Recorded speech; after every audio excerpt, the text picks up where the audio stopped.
În lumea nutriției moderne, proteinele reprezintă nu doar un element esențial al dietei noastre zilnice, ci și o sursă de dezbatere și controversă. De la mituri legate de necesarul zilnic de proteine până la impactul diferitelor surse alimentare asupra sănătății noastre, totul este pus sub lupă într-o lume în care alimentația joacă un rol crucial în calitatea vieții. Astăzi vom explora adevărurile esențiale despre proteine și cum deciziile noastre alimentare pot influența durata și calitatea vieții noastre.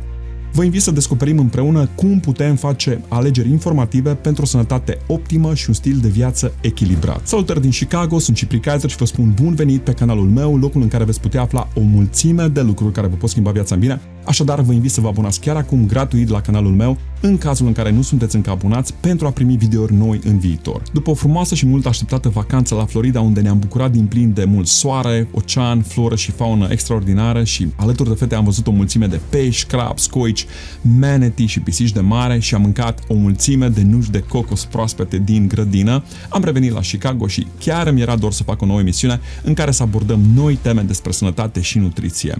Revenind la subiectul de astăzi, proteinele sunt esențiale pentru creșterea și repararea țesuturilor, inclusiv a mușchilor, a pielii și a organelor. Enzimele care sunt proteine facilitează mii de reacții biochimice necesare pentru metabolism și alte funcții ale corpului. Proteinele joacă un rol crucial în sistemul imunitar, prin formarea de anticorpi care ajută la combaterea infecțiilor.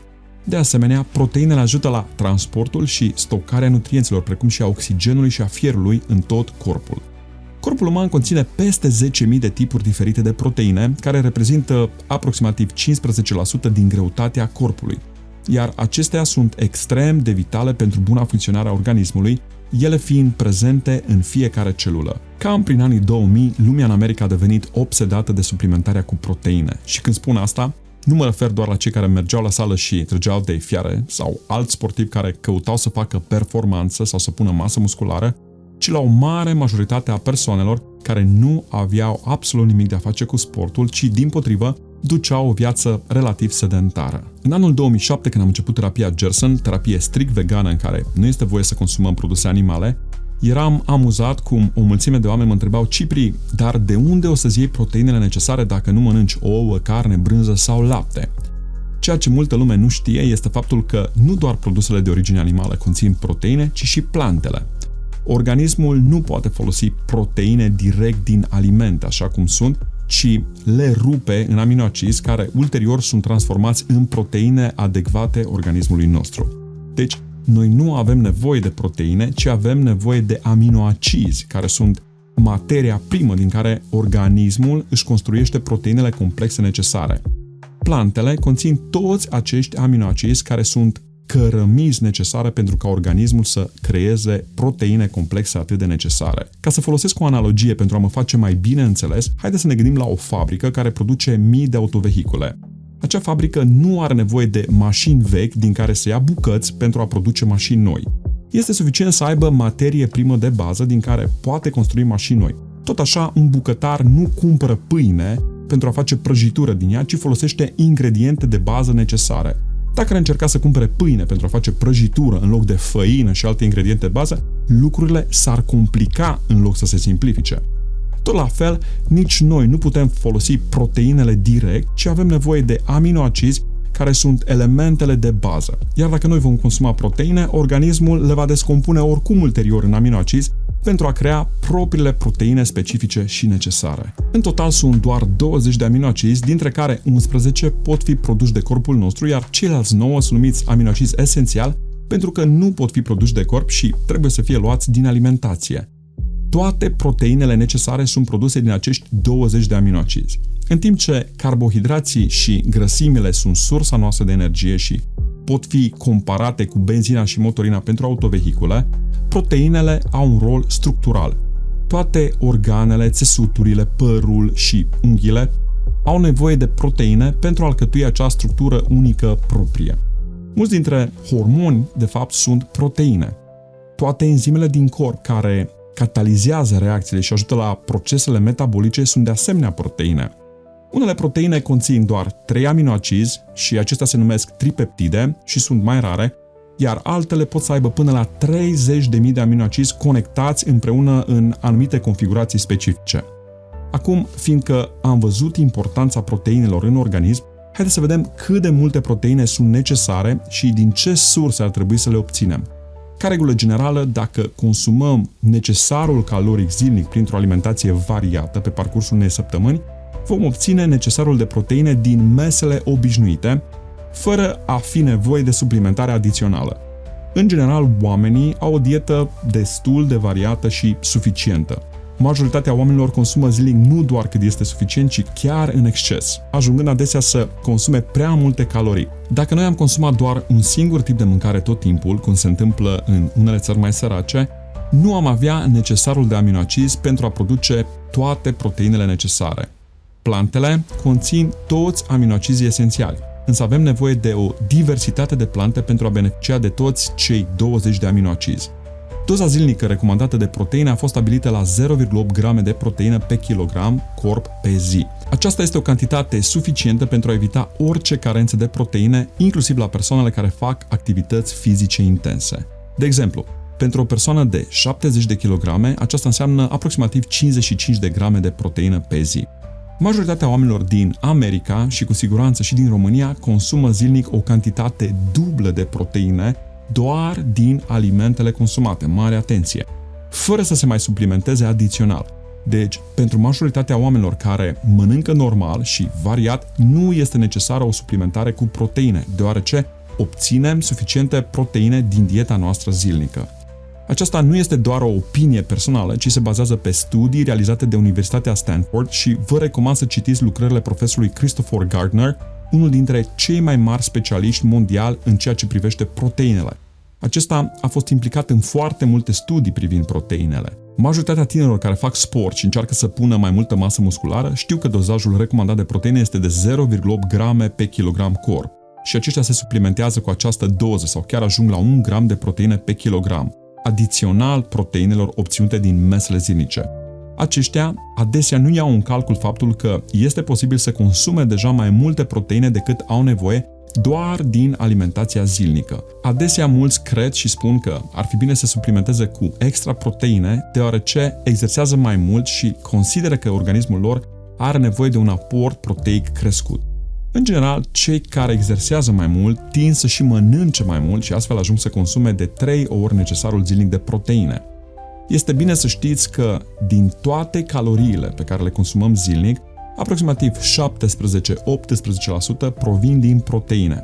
Majoritatea oamenilor consumă aproximativ 2500 până la 3000 de calorii pe zi și studiile recente arată că în prezent femeile consumă în medie cam 2500 de calorii pe zi, iar bărbații aproximativ 3000 de calorii pe zi.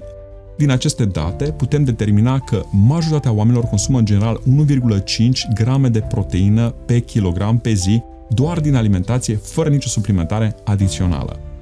Un sportiv care exersează mult și dorește să crească masa musculară are nevoie de 20 până la 25 de grame de proteine adiționale pe zi. Totuși, în Statele Unite, oamenii consumă în general cu 30 de grame de proteine în plus pe zi și este foarte posibil ca situația să fie similară și în România, de când mâncarea nu mai este o problemă ca în anii 80-90. În general, oamenii care lucrează foarte mult și sportivii profesioniști mănâncă mult mai mult decât majoritatea oamenilor.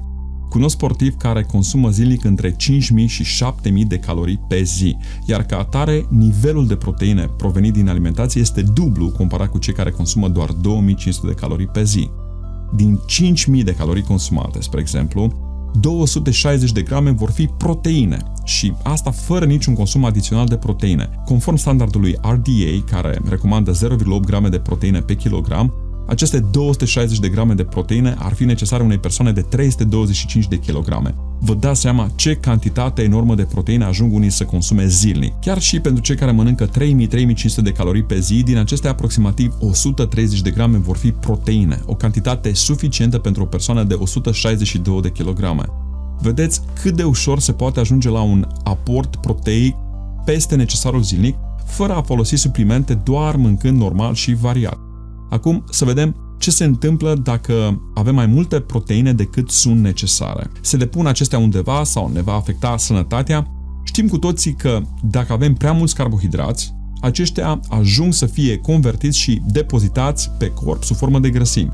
Dar ce se întâmplă când consumăm prea multe proteine? Poate această proteină să fie stocată și utilizată mai târziu?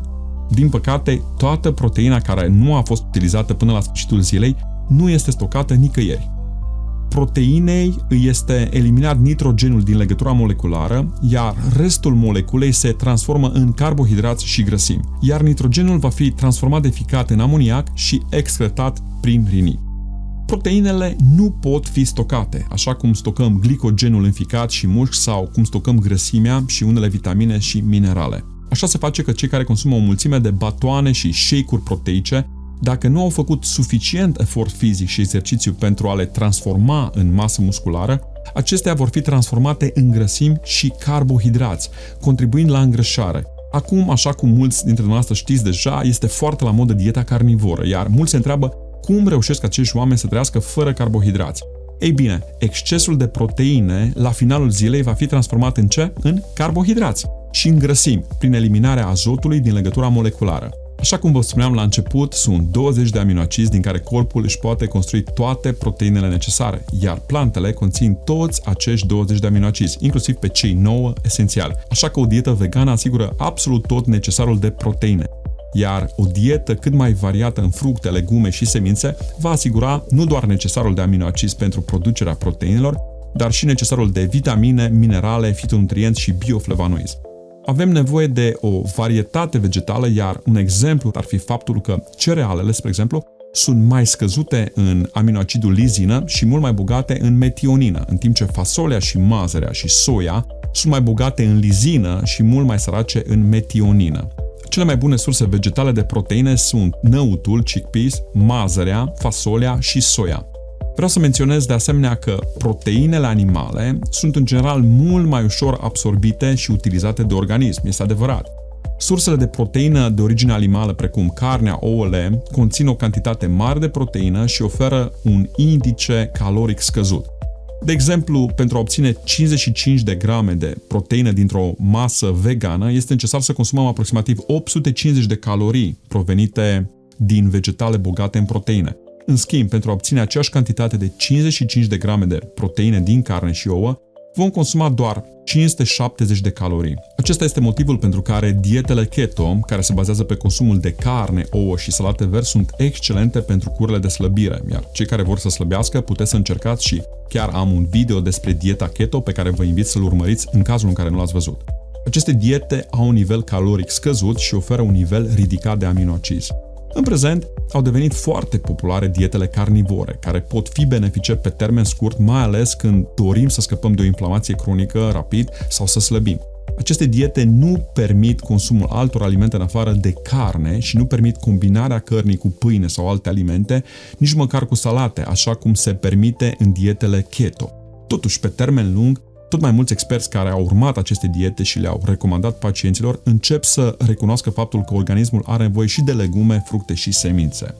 De asemenea, știm cu toți că există numeroase studii care susțin că consumul de carne roșie a fost asociat cu creșterea riscului de cancer. În schimb, consumul de vegetale și o dietă vegetariană au fost asociate cu scăderea dramatică a riscului de cancer. Carnea conține adesea antibiotice și hormoni de creștere și, din păcate, nu conține fibre atât de necesare pentru tranzitul intestinal, precum conțin plantele.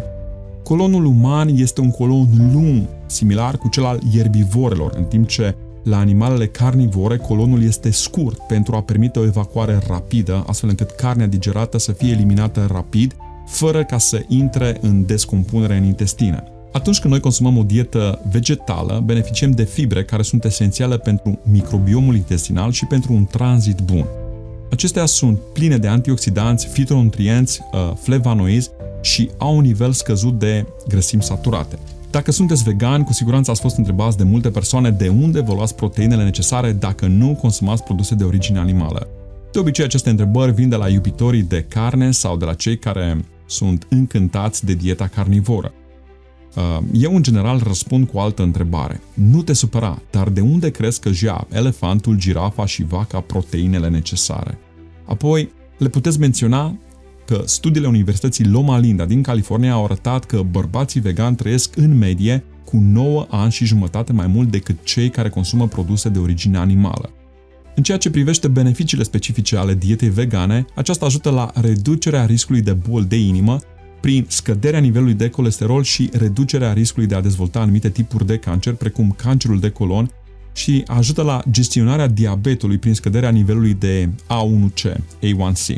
De asemenea, o dietă vegană poate ajuta la pierderea în greutate și la îmbunătățirea funcției renale. Toate aceste beneficii ale alimentației vegane nu sunt ipotetice, ci realități dovedite în repetate rânduri în diferite studii medicale la nivel global. Revenind la proteine, majoritatea dintre noi nu avem nevoie să ne suplimentăm dieta cu proteine. Dacă tot ar fi să ne suplimentăm, ideal ar fi să obținem proteinele din surse vegetale și nu din carne. În special ar fi bine să evităm carnea roșie, care a fost asociată cu un risc crescut al cancerului. Totuși există situații în care suplimentarea cu proteine poate fi benefică, cum ar fi în cazul persoanelor în vârstă care suferă de sarcopenie sau au avut probleme de malabsorție și malnutriție. Într-un interval de timp relativ scurt, suplimentarea cu proteine și aminoacizi poate ajuta la aceste persoane să-și recapete forța și capacitatea de a se deplasa, ceea ce este extrem de important pentru menținerea sănătății. Dacă alegem să ne suplimentăm dieta cu proteine, fie pentru a preveni sarcopenia la vârstnici, fie pentru a crește masa musculară în cazul sportivilor, ar fi bine să optăm pentru proteine de origine vegetală și nu animală. Majoritatea suplimentelor de proteine disponibile pe piață sunt derivate din lapte, cunoscute sub denumirea de whey protein, proteine din zer, care conțin caseină, o proteină considerată carcinogenă. Vă recomand să citiți cartea The China Study, studiul China, scrisă de Dr. T. Colin Campbell, care detaliază numeroase studii ce arată cum excesul de proteine animale poate duce la dezvoltarea cancerului. Concluzia administrației americane FDA este că consumul excesiv de proteine animale poate favoriza apariția cancerului și veți găsi toate aceste lucruri în această carte. Iar statisticile de la Universitatea Linda Loma din California indică faptul că bărbații vegani trăiesc în medie cu aproape 10 ani mai mult decât cei care consumă carne. Aceste descoperiri sunt în concordanță cu recomandările biblice din Genesa 1:29, facerea 1:29, unde Dumnezeu spune în felul următor: Iată că v-am dat orice iarbă care face sămânță și care este pe fața întregului pământ și orice pom care are în el rod cu sămânță. Aceasta să vă fie hrana voastră. Așa cum producătorii de mașini specifică tipul de carburant adecvat pentru vehiculele lor, și noi ar trebui să respectăm instrucțiunile divine pentru a ne menține sănătatea. Părinții oferă sfaturi copiilor lor din dragoste pentru binele lor. Le spun să evite dulciurile pentru a nu strica dinții și să nu bea sucuri chimice pentru a nu-și afecta sănătatea. La fel și sfaturile divine sunt menite să ne protejeze și să ne îmbunătățească viața. Vreau să închei menționând faptul că înțelegerea profundă a rolului proteinelor în dieta noastră poate să ne ofere instrumentele necesare pentru a lua decizii informate și responsabile în ceea ce privește alimentația noastră zilnică. Fie că noi optăm pentru surse vegetale bogate în proteine sau pentru surse de origine animală, este esențial să fim conștienți de impactul pe care alegerile noastre îl au asupra sănătății pe termen lung. Cu informații concrete și o abordare echilibrată, putem naviga cu încredere în labirintul nutrițional al zilelor noastre. Cu acestea fiind spuse, dragilor, nu uitați să dați un like și să vă abonați la canal în cazul în care nu sunteți încă abonați. Vă salut cu respect, fie ca bunul Dumnezeu să vă poarte de grijă, să vă țină sănătoși. Toate cele bune, multă sănătate, pe curând!